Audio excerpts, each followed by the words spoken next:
2024년 11월 챗GPT가 처음 등장한 지 2년이 지났습니다. 그 2년 동안 세상이 얼마나 바뀌었나요? 이제 AI가 그림을 그리고 소설을 쓰고 코드를 짜고 법률 문서를 분석합니다. 테슬라와 웨이모의 자율주행차는 이미 도로를 달리고 있어요. 한때 공상과학 영화에서나 보던 장면들이 현실이 되고 있습니다. 맥킨지 글로벌 연구소가 2024년 발표한 보고서를 보면 충격적입니다. 2030년까지 전 세계적으로 최대 8억 개의 일자리가 자동화로 대체될 것으로 예측했어요. 전체 노동력의 약 30%입니다. 한국도 예외가 아닙니다. 한국고용정보원 분석에 따르면 국내 일자리의 43%가 자동화 위험에 노출되어 있습니다. 여러분이 지금 하고 있는 일 혹은 준비하고 있는 직업이 10년 후에도 존재할까요? 더 심각한 건 이 변화가 점진적이지 않다는 겁니다. 갑자기 찾아옵니다. 한 분야의 AI 기술이 임계점을 넘는 순간 그 분야 일자리가 한꺼번에 무너져요. 이미 그런 조짐들이 곳곳에서 보이고 있습니다. 오늘은 AI와 자율주행 기술로 사라질 위기에 처한 직업들을 철저히 해부해 보려고 합니다. 단순한 예측이 아니라 실제로 진행 중인 사례와 구체적인 데이터, 그리고 앞으로의 시나리오까지 깊이 들여다볼게요. 첫 번째 직업군은 운전 관련 직종입니다. 택시기사, 트럭 운전사, 버스기사, 배달기사. 이들은 자율주행 기술의 직접적인 타깃이에요. 전 세계적으로 운전 관련 직종 종사자가 약 2억 명입니다. 한국만 해도 택시기사 약 27만 명, 화물차 운전사 약 40만 명, 버스기사 약 8만 명, 배달기사 약 15만 명으로 합치면 90만 명이 넘습니다. 이미 변화는 시작됐어요. 2024년 현재 미국 샌프란시스코와 피닉스에서는 웨이모의 완전 무인 로봇택시가 상용 운행 중입니다. 운전자가 없습니다. 승객이 앱으로 호출하면 차가 알아서 오고 목적지까지 데려다주고 다음 손님을 태우러 갑니다. 2025년 웨이모의 유료 승객 수가 주당 25만 건 이상으로 집계되고 있어요. 이 숫자는 기하급수적으로 늘고 있습니다. 중국은 더 빠릅니다. 바이두의 아폴로고 로봇택시가 베이징, 상하이, 광저우, 선전 등 주요 도시에서 운행 중이에요. 2024년 말 기준 누적 승객 수가 1100만 명을 넘었습니다. 가격도 일반 택시의 절반 수준입니다. 인건비가 없으니까 당연히 싸죠. 중국 정부는 2030년까지 전체 택시의 50%를 자율주행차로 대체하겠다는 계획을 발표했습니다. 한국은 어떨까요? 아직 완전 자율주행 상용화는 안 됐지만 준비는 진행 중입니다. 2024년 세종시와 제주도에서 자율주행 셔틀 시범 운행이 시작됐어요.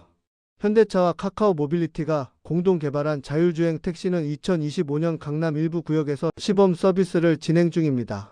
정부는 2027년까지 레벨 4 자율주행 상용화 기반을 완성하겠다고 밝혔습니다. 화물 운송은 더 빠르게 진행될 겁니다. 장거리 고속도로 운행은 자율주행에 유리하거든요. 미국에서는 이미 투심플이라는 회사가 자율주행 트럭으로 화물을 운송하고 있어요. 2024년 기준 누적 운행 거리가 1000만 마일을 넘었습니다. 사고율은 사람이 운전하는 것보다 50% 낮다고 해요. 한국 물류업계도 움직이고 있습니다. CJ 대한통운은 2024년 자율주행 트럭 개발에 1000억 원을 투자한다고 발표했어요. 목표는 2028년까지 고속도로 구간 자율주행 트럭 상용화입니다. 운전사는 출발지와 도착지 인근에서만 운전하고 고속도로 구간은 AI가 운전하는 거죠. 장거리 운전사의 역할이 크게 줄어듭니다. 배달 기사도 위협받고 있습니다. 배달 로봇이 이미 도입되고 있어요. 우아한영재들이 개발한 딜리 드라이브는 2024년 강남 일부 지역에서 시범 운영을 했습니다. 음식을 싣고 알아서 목적지까지 갑니다. 쿠팡도 자율주행 배달 로봇을 테스트하고 있고요. 아직은 보도에서 느리게 움직이는 수준이지만 기술은 빠르게 발전하고 있습니다. 드론 배달도 현실화되고 있어요. 아마존 프라임 에어는 2024년 미국 일부 지역에서 드론 배달 서비스를 시작했습니다. 주문 후 30분 안에 드론이 집 앞마당에 물건을 떨어뜨려요. 한국에서도 규제 완화가 진행 중입니다. 2025년부터 일부 지역에서 드론 배달 시범 사업이 시작될 예정이에요. 앞으로 10년을 보면 더 명확합니다.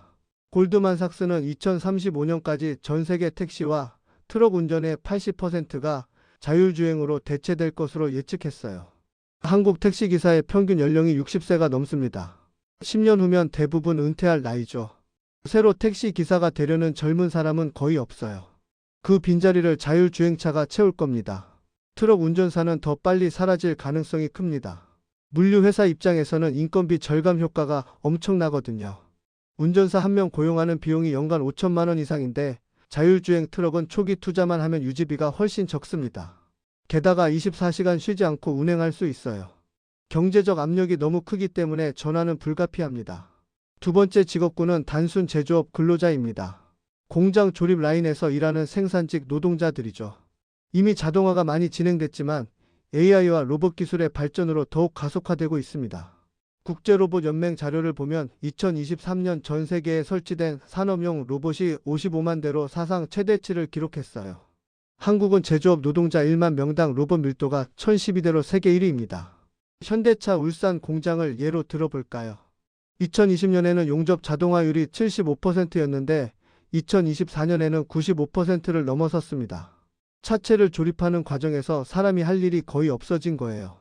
도색 공정은 이미 100% 자동화됐고 최종 조립 라인만 사람이 일부 관여합니다.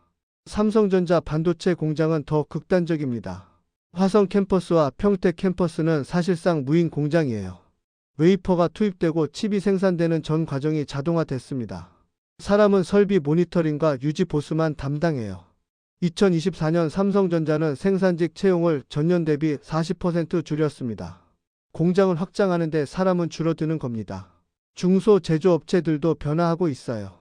과거에는 로봇이 너무 비싸서 대기업만 쓸 수 있었는데 지금은 협동 로봇이라는 게 나왔습니다. 사람과 함께 일할 수 있는 작고 저렴한 로봇이에요. 한 대에 3천만 원에서 5천만 원 정도로 직원 1년 인건비와 비슷합니다. 그런데 로봇은 24시간 일하고 휴가도 안 가고 퇴사도 안 하니까 기업 입장에서는 투자 가치가 있죠. 한국로봇산업진흥원 조사를 보면 2024년 국내 중소 제조업체의 27%가 협동 로봇을 도입했거나 도입 계획이 있다고 답했습니다. 2020년에는 8%였으니까 3배 이상 늘어난 겁니다. 특히 인력 구하기 어려운 3D 업종, 즉 힘들고 더럽고 위험한 일을 하는 업종에서 로봇 도입이 빠릅니다. 앞으로는 더 정교한 작업도 로봇이 할 겁니다. 과거 로봇은 단순 반복 작업만 가능했는데 이제는 AI 비전 시스템과 결합해서 복잡한 조립도 합니다. 보스턴 다이내믹스의 스팟과 아틀라스 같은 로봇은 계단도 오르고 물건도 옮기고 밸브도 돌려요. 현대차가 인수한 보스턴 다이내믹스는 2025년 공장용 휴머노이드 로봇을 출시할 예정입니다. 골드만삭스는 2035년까지 전 세계 제조업 일자리의 60%가 자동화될 것으로 전망했어요. 한국은 더 빠를 수 있습니다. 저출산으로 생산 가능 인구가 급감하고 있어서 기업들이 어쩔 수 없이 자동화를 택할 수밖에 없거든요. 2030년이면 공장에서 사람 보기가 더 어려워질 겁니다. 세 번째 직업군은 콜센터 상담사입니다. 고객센터에서 전화 받고 문의 응대하는 일이죠. 한국에만 약 35만 명의 콜센터 상담사가 있습니다. 대부분 여성이고 비정규직이 많아요. 그런데 이 직업이 AI에게 가장 빠르게 대체되고 있습니다. 이미 여러분도 경험하셨을 거예요. 은행이나 카드사에 전화하면 처음에 AI 상담사가 응대합니다. 무엇을 도와드릴까요? 라고 물어보고 음성으로 답하면 알아듣고 처리해줘요. 간단한 문의는 사람과 연결하지 않고 AI가 해결합니다. 2024년 기준 국내 주요 은행들의 AI 상담 처리율은 평균 45%입니다. 10개 문의 중 4.5개는 사람 없이 AI가 처리한다는 얘기죠. 2020년에는 15%였으니까 4년 만에 3배 증가했습니다. 신한은행은 2024년 AI 상담사 시스템을 고도화하면서 콜센터 인력을 전년 대비 20% 감축했어요. 통신사는 더 적극적입니다. SK텔레콤의 AI 상담사 에이닷은 2024년 기준 월 평균 200만 건의 상담을 처리합니다. 사람 상담사로 치면 1000명 분량이에요. KT와 LG유플러스도 비슷한 수준입니다. 통신 3사 전체로 보면 AI가 콜센터 상담사 3000명분의 일을 대체하고 있는 겁니다. 해외는 더 앞서 있습니다. 아마존은 2023년부터 고객 서비스의 70%를 AI로 처리하고 있어요. 단순 문의는 물론이고 반품 처리, 환불 승인, 배송 추적까지 AI가 합니다. 사람 상담사는 복잡한 케이스만 처리해요. 그 결과 아마존은 2023년 글로벌 고객센터 인력을 15% 감축했습니다. AI 상담사의 장점은 명확합니다. 24시간 365일 쉬지 않고 일하고 동시에 수천 명을 상대할 수 있고 감정 노동이 없고 인건비가 훨씬 싸요. 사람 상담사 한 명 고용하는 비용이 연간 3천만 원 정도인데 AI는 초기 개발비만 들고 운영 비용은 거의 없습니다. 2024년 네이버 클로바와 카카오아이의 AI 상담사 솔루션이 크게 발전했어요. 이제는 단순 FAQ 응대가 아니라 복잡한 문제도 해결합니다. 맥락을 이해하고 여러 단계를 거쳐서 문제를 풀고 감정까지 분석해서 적절하게 반응해요. 사람과 AI를 구분하기 어려울 정도입니다. 가트너는 2030년까지 콜센터 상담사의 80%가 AI로 대체될 것으로 전망했습니다. 남는 20%는 매우 복잡하거나 민감한 케이스를 다루는 전문 상담사가 될 거예요. 35만 명 중 28만 명이 일자리를 잃는 가능성이 생겼다는 것입니다. 네 번째 직업군은 번역가와 통역사입니다. 외국어를 한국어로, 한국어를 외국어로 번역하는 일이죠. 한국에 약 2만 명의 전문 번역가와 통역사가 있습니다. 프리랜서까지 합치면 더 많고요. 그런데 AI 번역 기술이 급격히 발전하면서 이 직업이 위협받고 있습니다. 구글 번역, 팝하고 디벨 같은 AI 번역 서비스는 이미 일상적으로 쓰이고 있어요. 2024년 네이버 팝하고의 일평균 이용자가 500만 명을 넘어섰습니다. 여행가서 메뉴판 번역하고 이메일 번역하고 외국 사이트 읽을 때 쓰죠. 정확도도 놀랍습니다. 디벨의 영한 번역 정확도는 2024년 기준 95%를 넘어요. 전문 번역가 수준입니다. 비즈니스 문서 번역 시장도 흔들리고 있습니다. 과거에는 계약서나 기술 문서를 번역하려면 전문 번역 회사에 의뢰했어요. 한 페이지당 수만 원씩 받았죠. 그런데 지금은 기업들이 AI 번역을 먼저 돌리고 사람은 검수만 합니다. 번역 시간은 10분의 1로 줄고 비용도 10분의 1로 줍니다. 한국의 한 대형 번역 회사는 2023년 매출이 전년 대비 35% 감소했다고 발표했어요. 고객들이 AI 번역을 쓰기 시작하면서 의뢰가 급감한 겁니다. 결국 번역사 30%를 감원했습니다. 업계 전체가 위기예요. 동시통역도 안전하지 않습니다. 2024년 구글이 발표한 AI 동시통역 이어폰은 40개 언어를 실시간으로 통역해요. 한국어로 말하면 상대방 이어폰에서 영어로 나오고 상대방이 영어로 말하면 내 이어폰에서 한국어로 나옵니다. 정확도는 아직 전문 통역사에 못 미치지만 일상 대화는 충분히 가능한 수준입니다. 마이크로소프트는 2024년 팀즈에 실시간 AI 통역 기능을 추가했어요. 화상회의할 때 각자 자기 언어로 말하면 AI가 실시간으로 통역해서 자막으로 보여줍니다. 국제회의에서 통역사 고용할 필요가 없어지는 거죠. 문학 번역은 아직 안전하다고 생각할 수 있지만 그것도 시간 문제입니다.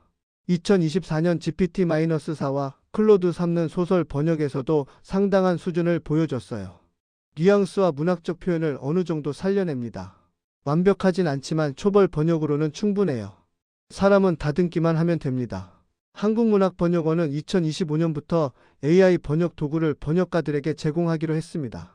번역가들의 생산성을 높이기 위해서라고 하지만 실질적으로는 번역가 수요가 줄어든다는 뜻입니다. 한 사람이 AI 도구를 쓰면 과거 5명분의 일을 할 수 있으니까요. 맥킨지는 2030년까지 번역가와 통역사의 70%가 일자리를 잃을 것으로 전망했습니다. 남는 30%는 매우 전문적인 분야, 예를 들어 법률이나 의료 같은 고난도 전문 번역에 집중될 거예요. 다섯 번째 직업군은 회계사와 세무사입니다.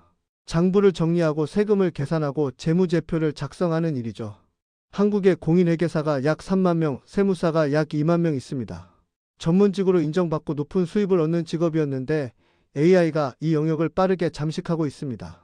회계 업무의 상당 부분은 사실 규칙 기반입니다.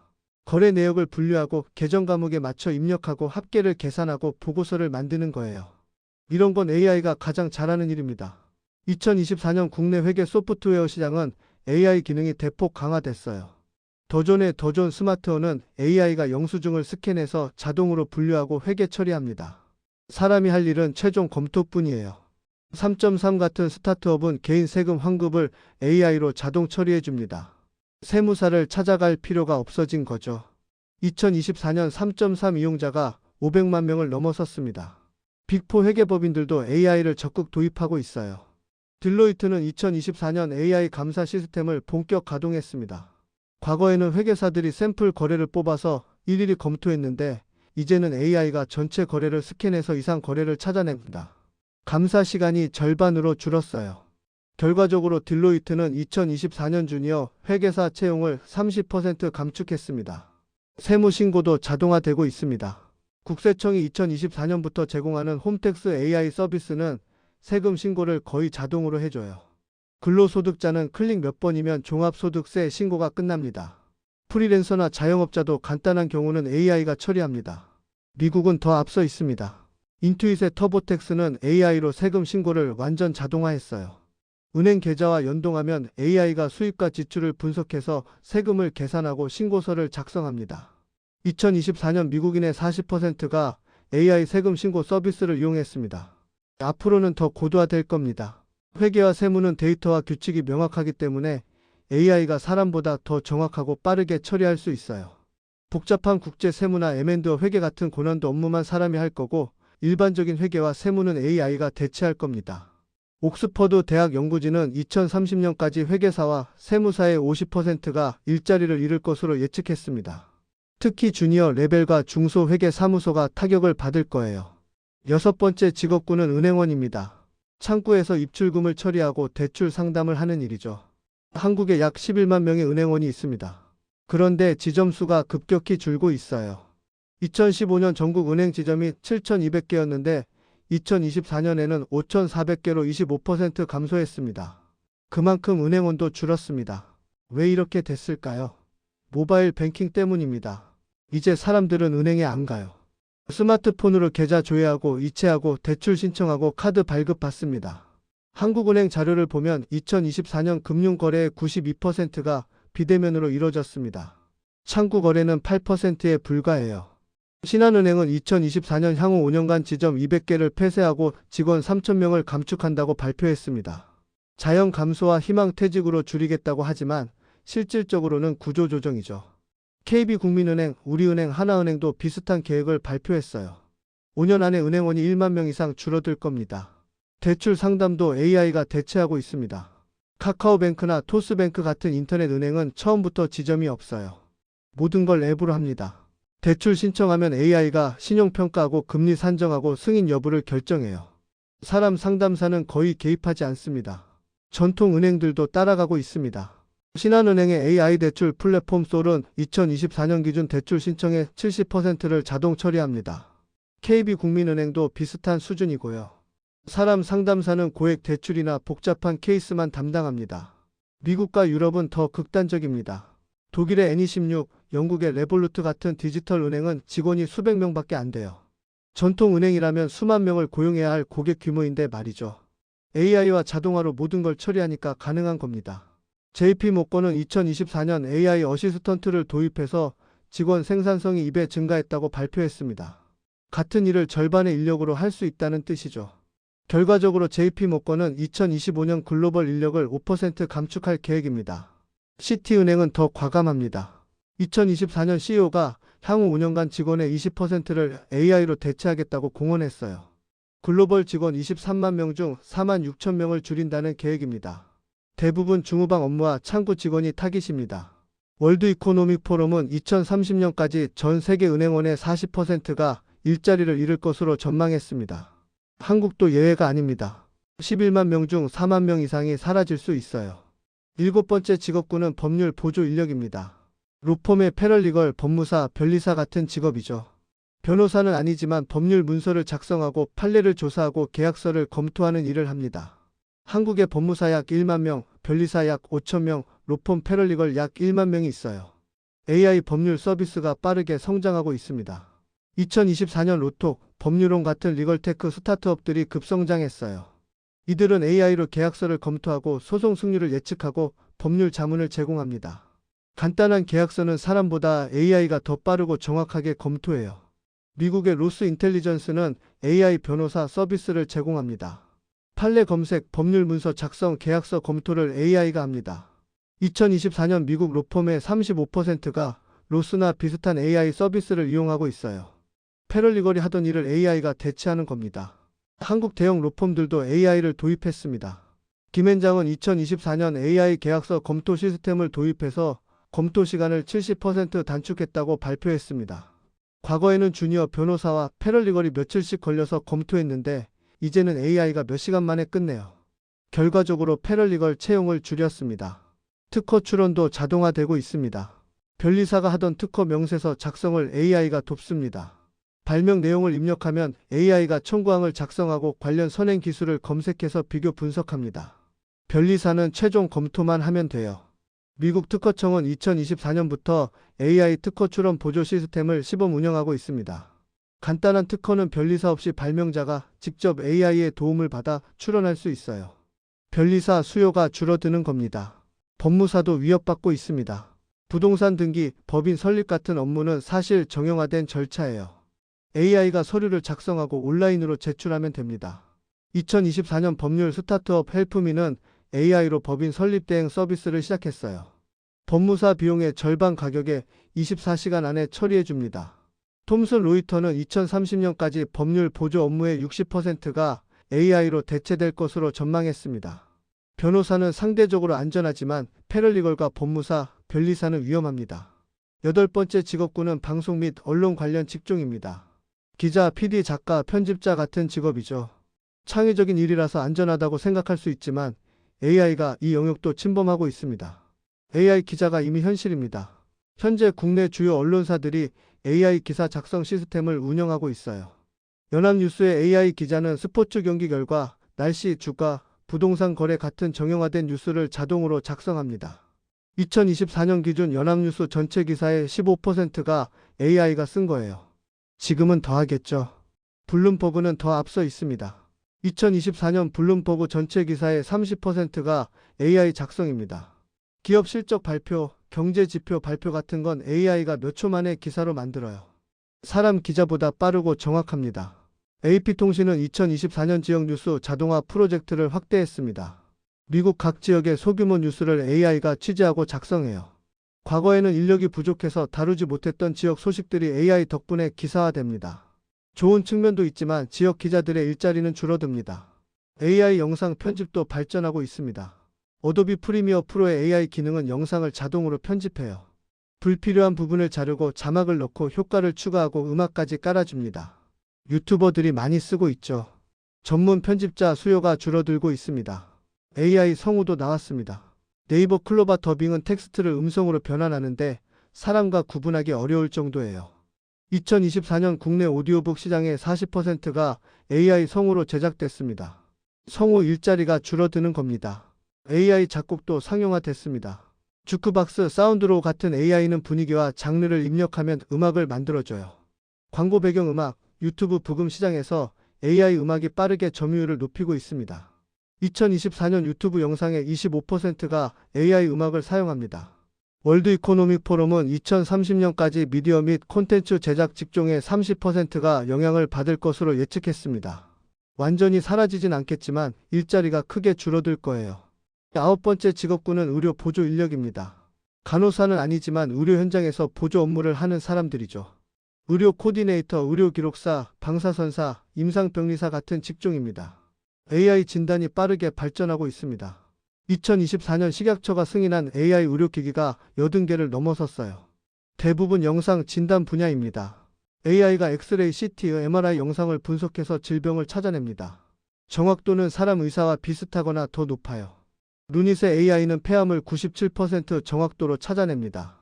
뷰노의 AI는 골절을 99% 정확도로 진단해요. 병원들이 이런 AI를 도입하면서 방사선사의 역할이 바뀌고 있습니다. 과거에는 방사선사가 영상을 보고 판독을 도왔는데 이제는 AI가 그 일을 합니다. 병리 진단도 자동화되고 있습니다. AI가 조직 슬라이드를 분석해서 암세포를 찾아요. 2024년 서울 아산병원은 AI 병리 진단 시스템을 도입해서 진단 시간을 50% 단축했습니다. 임상병리사의 업무 부담은 줄었지만 인력 수요도 함께 줄었어요. 의료 기록도 자동화됩니다. 미국의 뉘앙스는 AI 의료 기록 서비스를 제공해요. 의사가 환자와 대화하면 AI가 듣고 자동으로 전자 의무 기록을 작성합니다. 의료 기록사가 따로 필요 없는 겁니다. 2024년 미국 병원의 20%가 이 시스템을 사용합니다. 한국에서도 비슷한 서비스가 나오고 있어요. 2025년 네이버 클로바가 AI 의료기록 서비스 케어콜을 진행하고 있습니다. 병원 수요가 크면 빠르게 확산될 거예요. 약국도 변화하고 있습니다. 자동 조제 로봇이 도입되고 있어요. 처방전을 입력하면 로봇이 약을 찾아서 포장합니다. 약사는 최종 확인만 하면 돼요. 2024년 국내 약국의 15%가 자동 조제 시스템을 도입했습니다. 의사는 당분간 안전하지만 보조 인력은 위협받고 있습니다. 맥킨지는 2030년까지 의료 보조 직종의 40%가 자동화될 것으로 전망했습니다. 10번째 직업군은 소매 판매원입니다. 백화점, 마트, 매장에서 물건을 파는 사람들이죠. 한국에 약 200만 명의 판매원이 있습니다. 그런데 무인 매장과 온라인 쇼핑이 이들을 대체하고 있어요. 아마존고를 기억하시나요? 2018년 문을 연 무인 편의점입니다. 물건을 집어서 나가면 자동으로 결제돼요. 직원이 없습니다. 2024년 현재 아마존 고가 50개 이상 운영 중이고 아마존 프레시 매장에도 같은 기술이 적용되고 있습니다. 한국에서도 무인 매장이 늘고 있어요. 이마트24, CU, GS25 같은 편의점 브랜드들이 무인 점포를 확대하고 있습니다. 2024년 기준 전국 무인 편의점이 약 3,000개로 전체 편의점의 6%입니다. 2020년에는 1%였으니까 급증한 거죠.